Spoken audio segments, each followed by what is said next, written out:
In this series on the basics of spiritual leadership, we've been considering the common shortcomings or the common mistakes we as leaders make. We said the first most common shortcoming is that we forget to lead. We forget to take up our leadership role and our leadership responsibility. The second most common mistake is that we forget to follow. Now, this has to do with submission. Every person of authority is a person under authority. Now, Romans 13 verse 1 says that we have to be in submission to the rulers over us, be subject to the rulers over us, because all authority is ordained of God. And in Hebrews 13 verse 17, we read that we have to obey those that rule over us and be submissive to them, because they have to give account for our souls. We have to do it so they can do their job well. We've emphasized that submission is an attitude and obedience is an action.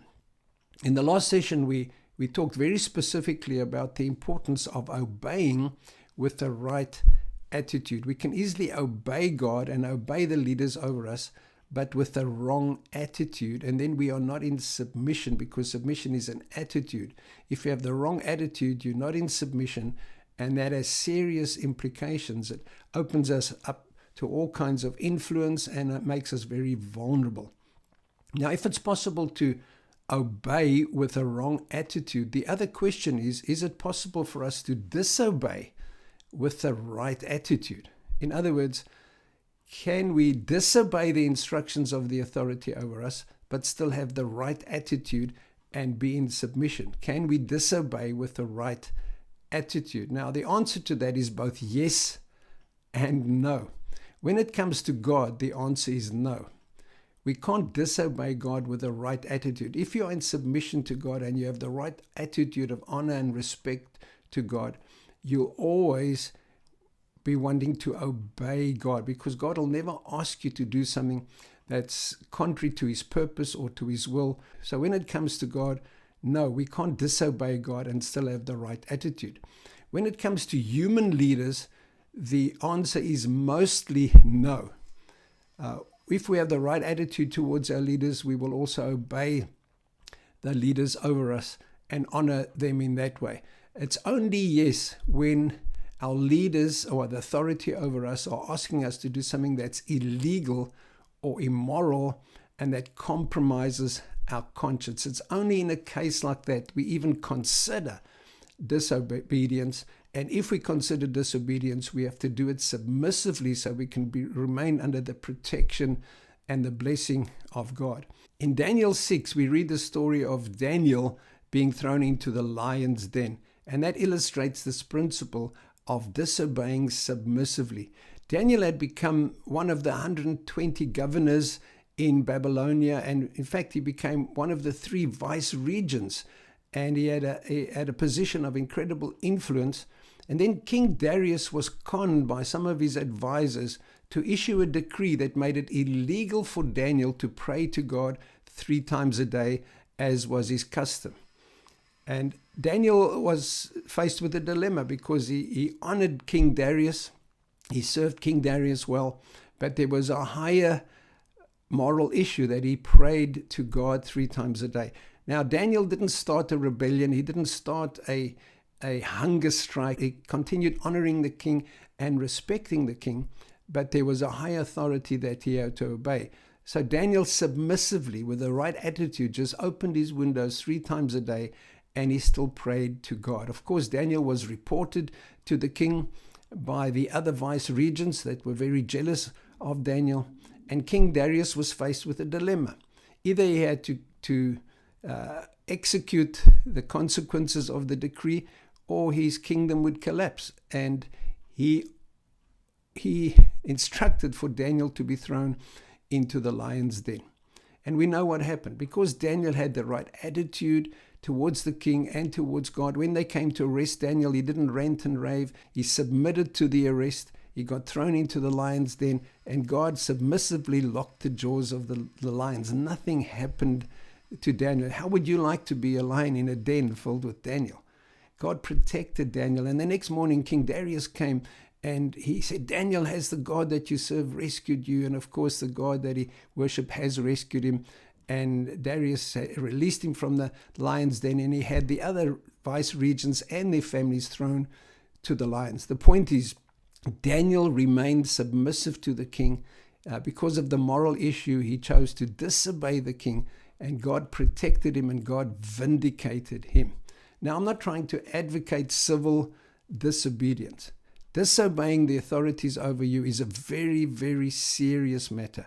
You only do it when it's really an issue of conscience and they're wanting you to do something illegal or immoral, and you do it after lots of prayer and counsel and consideration. Now, here's some guidelines for you to follow. Basic guidelines if you ever disagree with the authority over you.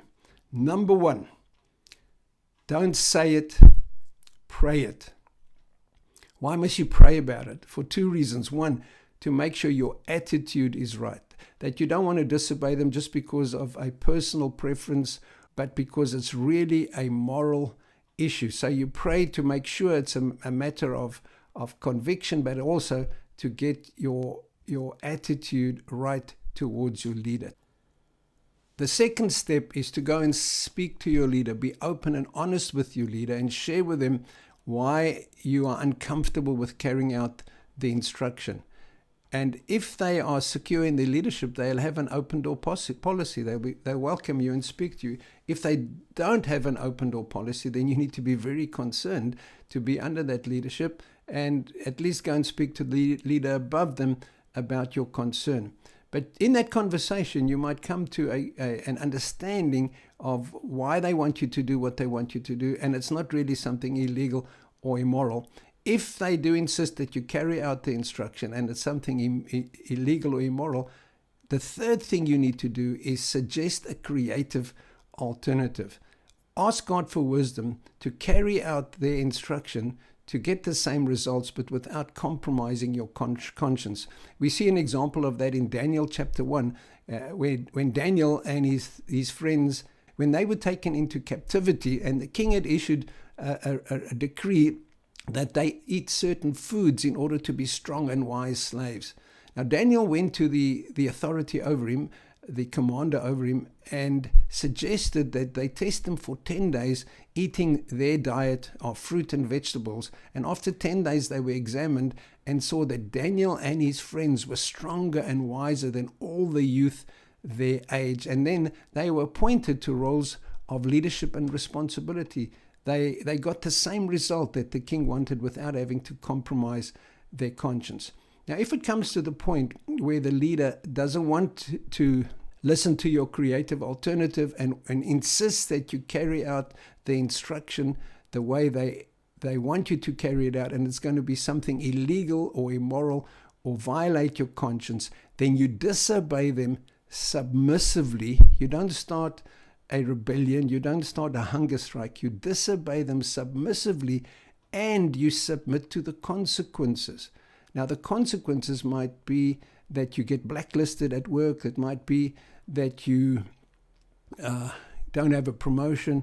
But if it's really a matter of conviction, then you need to submit to the consequences and you trust God to vindicate you.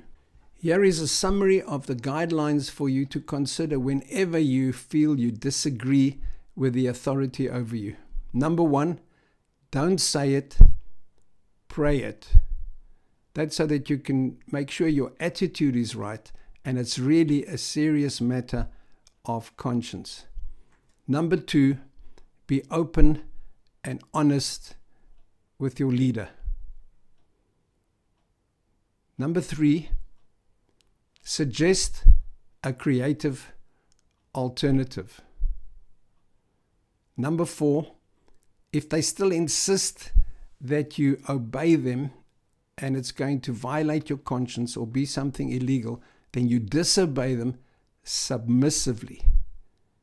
And then number 5, you submit to the consequences and you trust God to vindicate you.